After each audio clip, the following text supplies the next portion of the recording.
I went shopping the other day to get new concealer, but there was no tester for the stuff that I got. So if I look super tan today, it's literally fake. Don't judge me.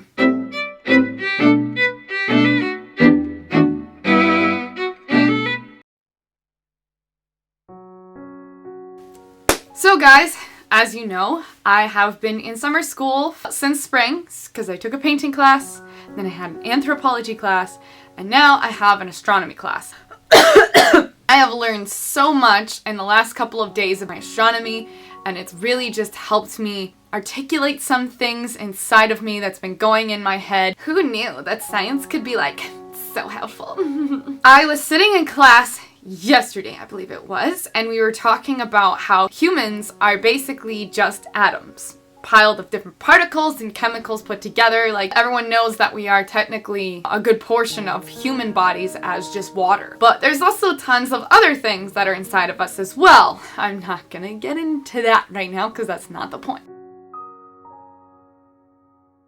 But I do want to point out, so our stars and planets and just basically anything in the known universe is particles, chemicals. It's what makes all of us as a whole kind of one. You will find when you see we are one. Yes, I'm thinking of Lion King.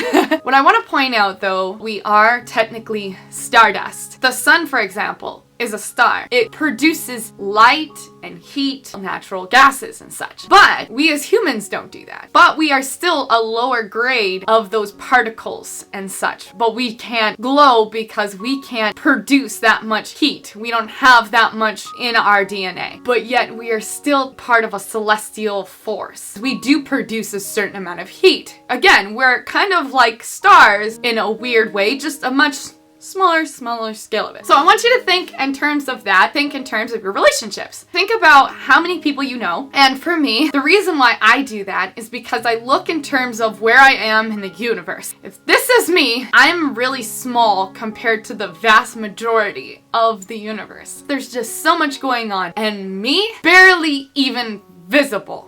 Actually, it's not visible. My petty issues, my drama, my projections, my embarrassments, my terrible trauma is very insignificant. Long haul. We live on this planet for only a certain amount of decades. Compared to the years and billions of years that this universe has existed, life will go on without you or with you.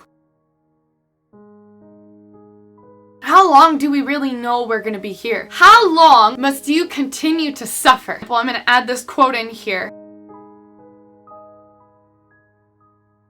How long are you going to be living your life and saying that you are living your life, but really all you're doing is you're surviving your life in unhealthy tendencies, unhealthy relationships? But it hit me the other day, in terms of my life, how long I'm going to be here, and again, those billions of years of the universe, really, what can I affect? And the only thing I can really come up with the answer is the environment around me. And I don't regret trying out relationships that maybe never worked. And I'm not talking about dating. I'm talking about friendships even. Everyone has something beautiful and unique and something I can learn from and become better from. I'm the kind of person that if I meet you, I'm gonna get up at 12 o'clock in the morning, right when I'm falling asleep, to go pick you up because you're drunk downtown. I'm the kind of person who bought a car just so I could help out people when they were in times of need. I'm the kind of person that even if I'm broke, I'll pay for your meal. Your space is unique to my space, and I'm very curious about it, and I want to learn to love it like you do. And I want to respect you from where you are. But I think we as a whole are all significant way more together. There's strength in crowds. There is growth in like-minded brains. Imagine if every person on the planet decided to sit down together. Obviously not in the same place, but if everyone as a collective whole decided to do something together, how much we could change. We could end so many problems in this world if we stopped thinking thinking so individually and started thinking more relationally. Petty issues and fights, angst, and all these terrible things that are going on in the world right now, they're so insignificant in times of where we're gonna be. Our time here is short, and I feel like I don't want to waste it anymore. No, the whole point for me is the existence of humanity and relationships. If you're a spiritual person, you're Christian, you believe that God put us here for relationship with God. God left us here with each other. Doesn't that mean we're supposed to communicate and work together? You think about it, any kind of other religion is basically like that. It's all about the collective whole. Mind you, most beliefs can be a little bit negative sometimes.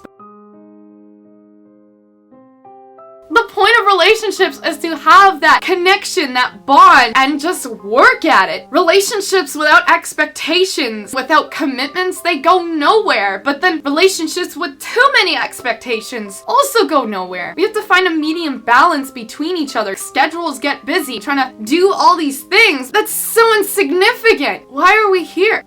Really, I want to know why you think we're here, because the only answers I keep coming up with is to connect with one another and be together with one another. What relationships do you value most, and why do you value them most? Let me know in the comments. Feel free to talk to me about these things. Hi to all my 25 subscribers. I love you guys so much. You can go in the description below and find all my social media things. Feel free to follow me on there, but don't be creepy about it, because if you will, I will block you. Thanks for watching. Bye.